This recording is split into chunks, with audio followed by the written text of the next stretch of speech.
In May of 1992, an air traffic controller in Caracas noticed something on his radar screen that made no sense at all. A four-engine propeller plane, a model pulled from commercial service decades earlier, descending out of a clear sky with no flight plan, no warning, and no record of ever taking off. What happened over the next few minutes is still debated by aviation researchers today. But to understand it, you have to go back 37 years to a flight that left the gate on an ordinary Tuesday and was never supposed to be remembered at all.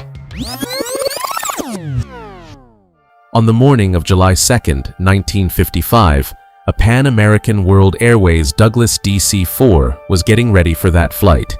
914, a routine 3-hour route to Miami. 57 passengers, 4 crew. Nothing about that morning hinted at what was coming.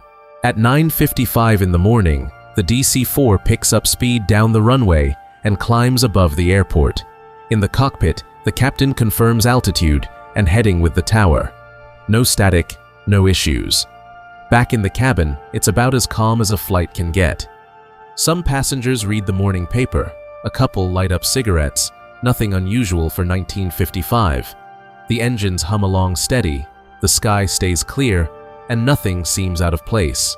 But something's off, even if nobody realizes it yet. Out of nowhere, the plane's signal vanishes from radar completely. No storms, no interference, not even a hint of turbulence. In the control room, the operators freeze, staring at the screen. The calls start going out, one after another. Flight 914, do you read me? Nothing back. Technicians check their equipment, restart the instruments. Everything works fine on their end. The plane just isn't answering. Panic spreads through the control room within minutes. The supervisor declares an air emergency. Calls go out everywhere: civil aviation, military stations, Pan Am's offices in New York and Miami. Flight 914 is officially unaccounted for. Controllers piece together the last known position over the Atlantic, and search and rescue units start gearing up. Air patrols get organized, possible impact zones get mapped out. In Miami, where the flight was supposed to land, the waiting families are quietly moved to a private room. Everything points to a crash. The Air Force, the Navy, and the Coast Guard all get involved. Reconnaissance planes take off from Florida, Georgia, and South Carolina. Ships and patrol boats comb massive stretches of the Atlantic, and the search area gets wider every few hours, until crews are covering thousands and thousands of square miles of open ocean. Days turn into weeks. The reports pile up, and they all say the same thing. Nothing. Not a drop of fuel, not a single piece of debris. Weeks turn into months, and eventually the search gets called off. The case gets filed away, and the official word comes down. The plane went down, and everyone aboard is presumed dead. Nobody could have guessed this story was nowhere near finished. It's May 21, 1992, 37 years later, at Simón Bolívar International Airport in Maiquetía, just outside Caracas. Controllers are running through their usual routine when a new blip shows up on the radar. It doesn't match any registered flight plan. It just appears. Juan de la Corte, the controller on duty that day, figures it's probably a glitch at first. But the signal holds steady, so he grabs a pair of binoculars and walks over to the window. There it is, a speck in the distance, small but very real. As the plane gets closer, nothing about it makes sense. It's not a modern jet. It's a four-engine propeller plane, a McDonnell Douglas DC-4, a model retired from service decades earlier. A plane straight out of the 1950s, flying through the skies of 1992. The whole tower crowds around the windows. The nearest runway gets cleared immediately, and every other flight in the area is told to keep its distance. Nobody knows what kind of shape that aircraft is going to land in. Juan keys the radio and finally gets a response. The pilot asks where he is, calm and completely sure of himself. He identifies as Pan Am Flight 914, flying out of New York, bound for Miami, with 4 crew and 57 passengers aboard. He mentions they were due to land in Miami the morning of July 2, 1955. The tower turns into total chaos. The younger controllers don't get what's going on. The older ones do. and that's exactly why they've gone pale. They know that flight number. It belongs to one of aviation's greatest unsolved mysteries, and now it's talking back on the radio in 1992. Juan takes a breath and tells the pilot the actual date. The pilot's voice changes completely, shaken, confused, right on the edge of panic. He's not buying it. Juan tries to talk him down, but the voice on the other end just keeps climbing. The DC-4 keeps its approach while the tower holds its breath. It lines up with the runway, descends, and the wheels hit the tarmac with a hard thud. The old four-engine bird comes down in one piece, an antique with rounded lines and propellers that haven't been used commercially in decades, wearing the logo of an airline that went under the year before. The landing is a relief. But this is far from over. Ground crew approach slowly, unsure if there's any danger left. The door finally creaks open, the staircase drops down, and the captain of Flight 914 appears, gripping the handrail. His Pan Am uniform looks pressed and spotless, like he put it on that morning. His face says it all, pure panic, eyes wide, sweat on his skin.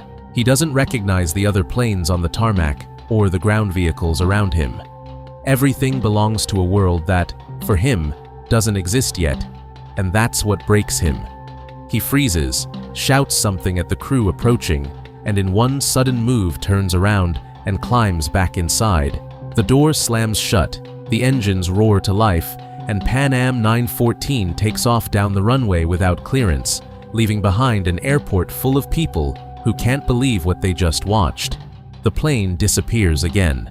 Juan keeps the radio open, calling out again and again for the pilot to answer. Nothing. The signal fades out until it's just gone, exactly the way it vanished back in 1955. And on the ground, only one question is left hanging in the air.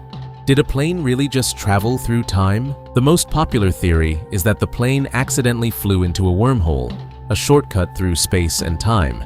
Sounds far-fetched, but some of Albert Einstein's and Stephen Hawking's theories suggest that, at least on paper, wormholes could exist. Picture space and time as a sheet of paper with 2 points on opposite ends. Fold the paper, line up the points, and the trip between them gets a whole lot shorter. That's the basic idea. Still, nobody knows how one would actually form, and nobody has ever seen one. You feel it too, right? Something doesn't add up. And if we want the truth, we've got to go back to the beginning. The first problem is the simplest one. Flight 914 doesn't show up anywhere in Pan American World Airways historical records, and it's not in the FAA's files either. Pan Am never ran a flight numbered 914 between New York and Miami in 1955. A commercial flight carrying over 60 people doesn't just vanish from every record on Earth. And here's another detail. The plane in the story is a Douglas DC-4, a model Pan Am had already pulled from its domestic routes by the mid-1950s. The airline retired that aircraft back in the late 1940s. In Caracas, 1992, the same emptiness shows up. Not one witness ever confirmed a plane landing out of time, and the man at the center of it all, Juan de la Corte, doesn't show up in any staffing records from that airport. No documents, no trace of him anywhere. The photos that supposedly back up the story are mostly pulled straight from the internet, showing planes from other airlines like TWA or American Airlines, with the logos edited out. There's not a single original photo tied to the actual 1955 flight. So where did this story actually come from? Once you trace it back, everything lines up. The Pan Am 914 story first showed up in 1985 in the Weekly World News, a tabloid built around outlandish headlines, the kind that claimed NASA found angels in space, or that Elvis was alive on a secret island.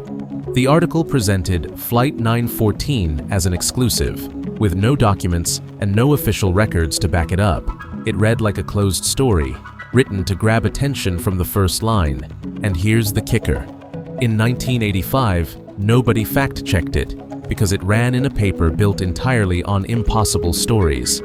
Years later, the same outlet kept reprinting it, in 1993 and again in 1999, and every time, something changed. The year of the reappearance, the number of passengers, some technical detail tweaked to make it land harder, passengers who hadn't aged a day, a supposed audio recording. Bit by bit, the hoax kept growing, always following the same formula. A plane vanishes in the 50s, reappears decades later, then disappears again. Back then, fact-checking took real time and real connections, and the early internet still wasn't good enough to cross-check information quickly. Rumors traveled a lot faster than the truth could catch up. The story really took off between 2005 and 2012, once YouTube started growing and dozens of channels picked it up as a real, documented case. From there, it spread to every other platform, and each one reshaped it a little differently. With no clear original source to point to, every creator just adapted it for their own audience. But around 2012, as access to real documentation got easier, independent researchers and journalists started digging in, and that's when the myth started falling apart. After going through the archives and the records, only 3 things are absolutely certain. Pan Am Flight 914 from 1955 never existed. The 1992 landing in Caracas has zero evidence behind it, and the whole case is a complete fabrication, built well, written well, and designed to survive. What we're looking at is a story that simply works too well. It's got a beginning, a middle, and one perfect final touch. The plane disappears again. That ending wipes out any chance of ever proving or disproving it later. No wreckage, nothing left to check. It's easy to remember, easy to tell, easy to share, and it'll keep sounding real as long as nobody digs too deep. And that's really the wild part. Not that someone made up a story, but that it held up as accepted truth for years, without a single shred of proof. Sometimes stories don't spread because they're true. They spread because something about them connects. That's the real engine behind it, not facts, but desire.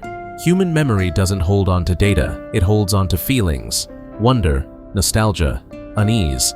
Logic can take a story apart piece by piece, but logic doesn't get the final vote. Emotion does, and emotion doesn't care about records or paperwork. Pan Am Flight 914 turned into a shared memory. Plenty of people swear they heard about it somehow, even if they can't say exactly when or where. Some stories don't survive because they happened. They survive because they fit a little too perfectly into who we are. It doesn't matter whether it's real. What matters is that somehow it feels real, and maybe that's exactly why it's still here. If you've heard a story like this one before, somewhere, sometime, tell me about it in the comments. Stories like this one have a way of sticking around long after the facts get fuzzy. Next time we're covering a case where nothing needs explaining, because it was real. Chernobyl, and the choices made in the first few hours that decided who lived and who didn't.